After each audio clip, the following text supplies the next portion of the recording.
Welcome back to another episode of the True American Real Patriot podcast. In today's episode, we're going to discuss how the Trump administration views the current security situation in the Strait of Hormuz and how that doesn't match with the broader reality. But before we jump in, if you're enjoying the podcast, please like, comment, and subscribe. As a new show, we're trying to reach 100 subscribers by the end of the month, and every bit of support really helps. All right, let's get started. First, let's listen to Brian Kilmeade recount a conversation he says he had with President Trump during his Fox News Sunday show. If they could get the prices of oil up, that the president would have to draw from the conflict. So just careful, guys. Right. And he said they should go to strategic oil reserve. That's what Joe Biden did to get prices down without a crisis. The administration... How did they feel about that when he did that, by the way? They weren't too happy. They were pretty pissed that he did that. Very upset. Very upset. And they'll say like, oh, he did it for there was a war going on in fucking Ukraine and Russia, and there was also a fucking fuel crisis, and barrels of oil were going up. And that was at the tail end of the 15% reduction of production that Trump agreed with Russia and with Saudi Arabia, because Russia was literally paying countries to take their oil so they didn't have to shut down production at the peak of COVID. But anyways, I digress. Announced $20 billion maritime reinsurance plan. So he's saying, hey, guys, even though we get the oil, the market's flush, this is fear, I'm still going to insure your ships. So go through the Strait. And, that's just part of it. If you want to diminish the Iranian threat, if you want to make sure that this ends up with complete Iran capitulation, sow some guts and go through that Strait and do it. Mind you, he's saying, show some guts, go through the Strait, sitting in a studio in fucking Rockefeller Center in the middle of, or wherever the fuck this is in Manhattan. Look how gorgeous that cityscape is behind him. Show some guts, guys. Go through the Strait. And the one that's telling the captains of the ship to go through the Strait is a 4-time draft dodger. But I digress. Mr. Bonespur himself. And so, people were afraid. People were afraid, right? Rightfully so. These ships don't want to go through, especially if you're carrying oil. You're literally just carrying fuel to get sent up. You're putting everybody's lives in danger. What were you going to say? Not only are lives in danger, but the bigger issue, and that's an issue, is also that they can't get insurance for the ships, right? Correct. So they're stuck, the ships, essentially. And the Trump administration is trying to, pretend that everything's hunky-dory. So that was Sunday night.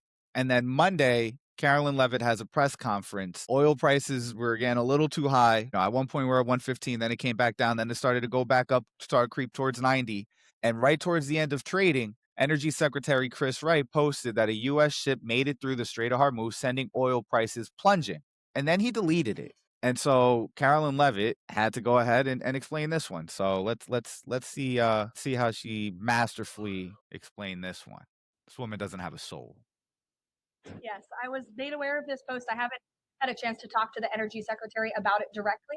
However, I know the post was taken down pretty quickly, and I can confirm that the U.S. Navy has not escorted a tanker or a vessel at this time, though, of course, that's an option the president has said he will absolutely utilize if and when necessary at the appropriate time. She spent 20 seconds to say, yeah, he fucking lied.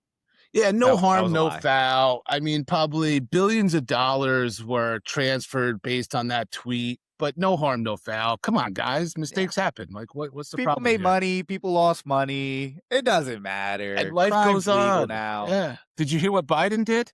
So, yeah. What about Hunter Biden's laptop? You guys aren't asking the pressing questions about what was on his laptop, guys. You guys are fake news. So, and then, we're going to have the big man himself tell everybody, listen, guys, there's nothing to worry about. The Strait is great, man. Before you do that, I just want to set the tone here. So what Trump's trying to do is essentially calm the markets, but the way he's going to calm the markets is essentially just lie to everyone that the Strait of Hormuz is secure. Now, this could cause people to die, right? Because I'm serious. If the Strait of Hormuz, the Strait of Hormuz is not secure and these tankers go out and they get bombed and they blow up, people are going to die. Donald Trump could care less about that, right? He just wants the price of the barrel of oil to just decrease. That's all he cares about. That's his number one concern. Just stay under 90 minimum. Under 80 would be ideal. Let's see how he tried to go ahead and do that. Department buy oil futures as a means to keep the oil prices down or bring Well, we're going to be in very good shape. You see what's happening. They are pretty much at the end of the line. Doesn't mean we're going to end it immediately, but they've got no Navy, they've got no Air Force, they've got no anti-air traffic, anything. They have no systems of control.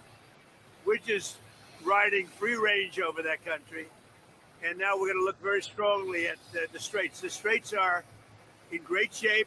We've knocked out all of their boats. They have some missiles, but not very many. I think we're in very good shape. Straits are in great shape, eh? Let's go to the replies. Oh, shit. Two tankers in the Persian Gulf are on fire, reportedly. So technically, this is the Persian Gulf. So it's not the Strait might be great, but the Persian Gulf is on fire. And I know what you guys might be thinking. You know, there's a lot of censorship around this war. How do I know that's legit? How do I know that this is actually recently and not from months ago? Well, this is Reuters, right? 5 vessels attacked in the Gulf Strait of Hormuz as war puts merchant ships on front lines. And again, I don't know how many sailors have been killed, but I'm sure it's not 0 because those are pretty rough explosions. They're also probably going to have to abandon ship. Do they have time to get into a lifeboat? I mean, who knows? But the environmental impacts, and then on top of that, there's reports that they're laying mines. Well, they are laying mines. I've read that they've laid at least 12 to 24 mines. And the thing is, they have drones. Who are they fooling by saying this stuff that the Strait is fine? And I'll just point out the markets. They're trying to fool the markets because you know what? It was effective briefly, right? Listen, these guys, they trade in dips. They trade in dips and rips. And as long as somebody knows what they're going to say before they go out there, you could go ahead and you could buy and you could short or you could long and you could make some money depending on the situation. It happened with the tariffs and him tacoing. Yeah. Remember? Yeah. And everybody's like, that feels really manipulation-y. But the proof's in the pudding, though, right? Like, you can't explain away these 5 ships on fire, is sort of my point, right? You can lie, but, like, if 5 ships are exploding due to Iranian mines or drones or missiles, like, how do you explain that away? I mean, I guess if you can go out tomorrow and say, now it's secure. Part of the plan, right? Because, you know, hey, the Strait's secure, you know, it's fine. Go through there. Oil dips a little bit. Go ahead, scoop it up. Not so secure. But his boy already scooped up a bunch, and now it's just going to go ahead and skyrocket, and he's going to be like, don't worry, hold on for another 3 or 4 days, and I'm going to go out there and say, this has gotten too crazy.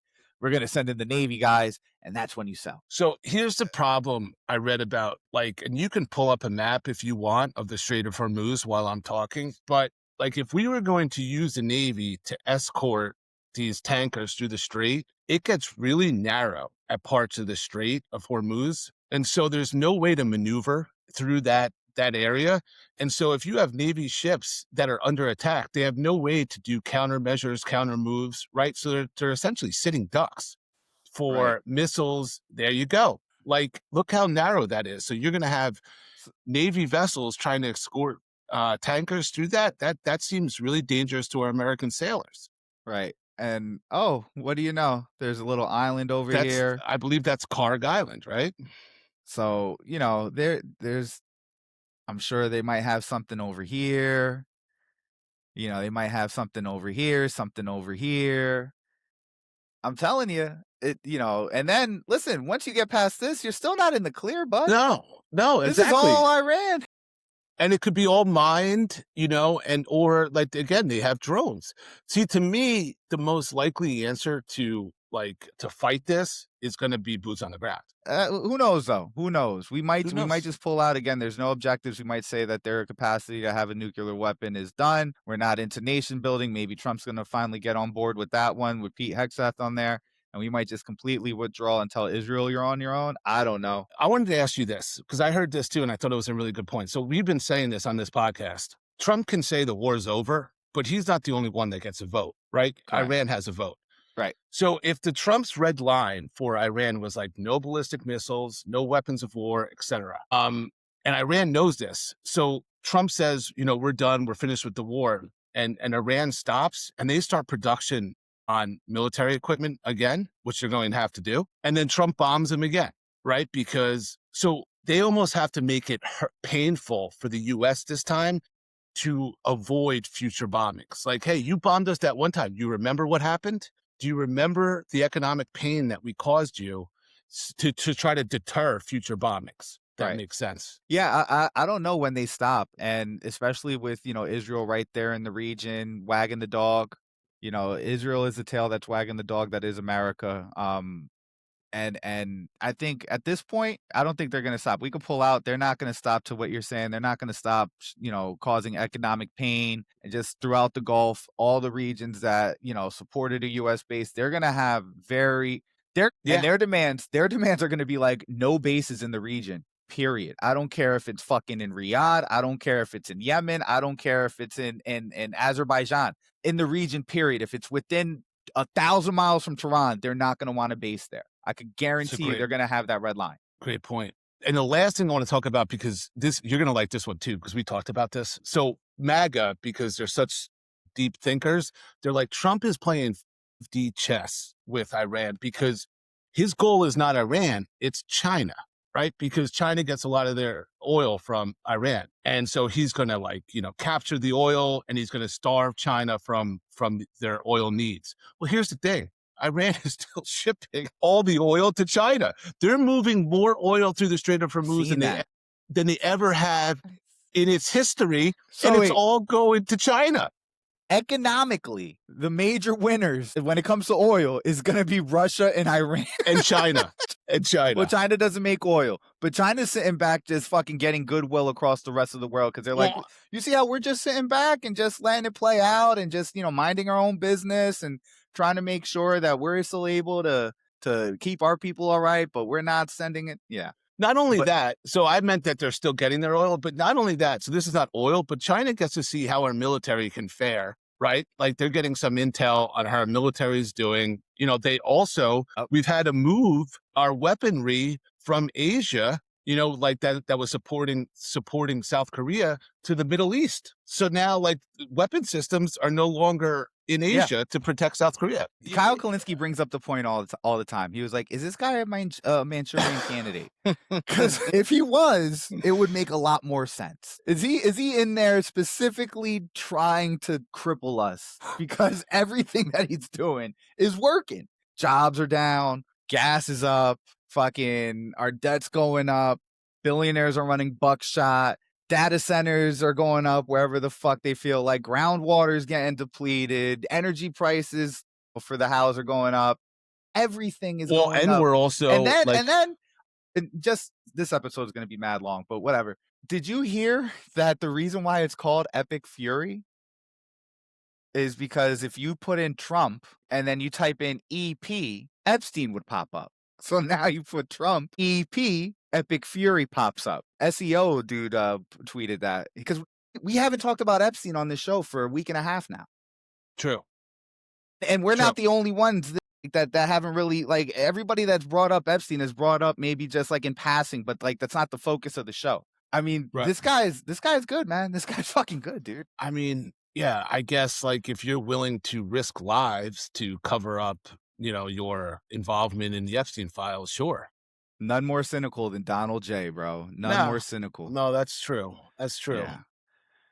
It's just like everything you mentioned, all the shit that's going wrong in America, but then also his ideas or his like wars are helping our enemies, directly helping our rivals, right? While Russia weakening and us. China, while weakening us.